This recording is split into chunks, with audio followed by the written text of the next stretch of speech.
महादेव। जय शिव शक्ति। ओम सोमाय नमः। ओम सोम सूर्याग्निलोचनाय नमः। हर हर महादेव। ठ्याक्कै आज सोमबार शिवरात्रि आउन ठ्याक्कै अब 27 दिन बाँकी छ है होइन। शिव र शक्तिको मिलन त्यहाँबाट सृष्टि सुरुवात भएको भन्दा नि फरक पर्दैन होइन। विवाहको दिन भन्छ नि, त्यसै मिलनको दिन भनेर ठानेर होइन। अनि त्यहाँबाट सृष्टि दुईजना नृत्य गरेर सिर्जना गरेर दुईजना मिलेर शिवलीला रचेको सृष्टि गरेको ब्रह्माण्ड होइन। त्यो निराकार अनन्तमा आदि सुरु आदि होइन। त्यो अनन्त संसारमा निराकार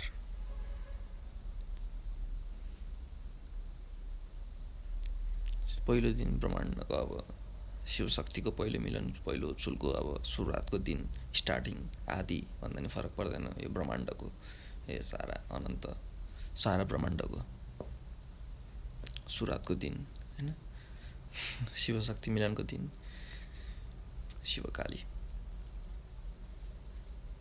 अब त्यो दिनको ऊर्जा त बवाल भयो। त्यो दिन त अब मल्टिप्लाईमा जान्छ सबै दिनहरूको हरेक दिन शिवरात भने नि हामी हरेक दिन शिव दिन शिव समय होइन। शिव ऊर्जा किनकि सबै शिवले नै बनाएको शिव चेतनाबाटै ब्रह्माण्ड सञ्चालित भइरहेछ होइन।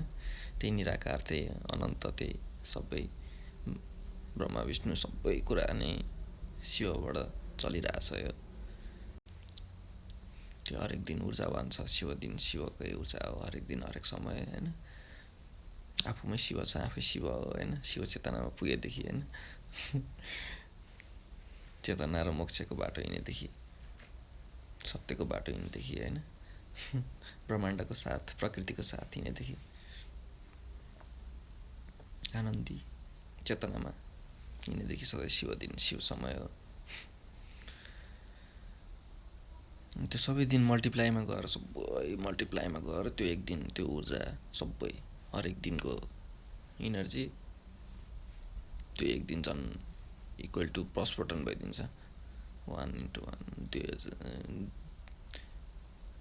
365 दिन 365 दिनको 364 दिनै मल्टिप्लाईमा गएर 365 नै मल्टिप्लाई गरेर एक दिन त्यस्तो ऊर्जा आउँछ। त्यो बेला चाहिँ शिवशक्ति किनकि ब्रह्माण्ड त्यही दिनबाट सुरुवात भयो भने त त्यही तिथिमा होइन त्यही समयमा काल निराकार काली त्यो बेला कालो निराकार पनि त्यही बेला हुन्छ। त्यो बेला कालरात्रि पनि भनिन्छ होइन।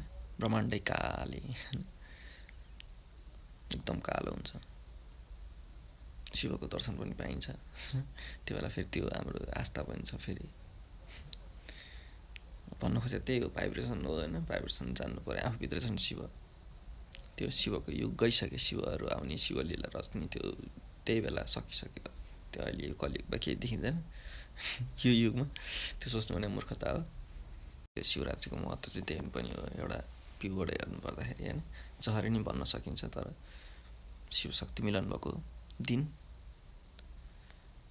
रात होइन त्यो समय त्यो कालमा त्यो कालचक्र त्यो काल त्यो समय निराकारमा सृष्टि हुन थाल्यो अनि ब्रह्माण्ड अनेक थरी के होइन। त्यो अनन्त निराकार उसमा ज्योति के त्यहाँभित्र दुनियाँ थरी ता ब्रह्माण्ड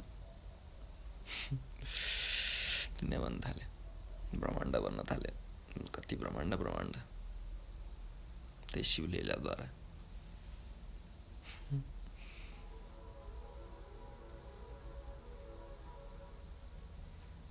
निराकार शिवमा शून्य शिवमा सुरुवात हुन थाल्यो 1 2 3 4 5 शून्यदेखि शून्य हुन थाल्यो भनौँ न। त्यसरी बुझ्दा नि फरक पर्दैन। हर हर महादेव। ओम नमः शिवाय। ओम सोमाय नमः। ओम पशुपताय नमः। हर हर महादेव।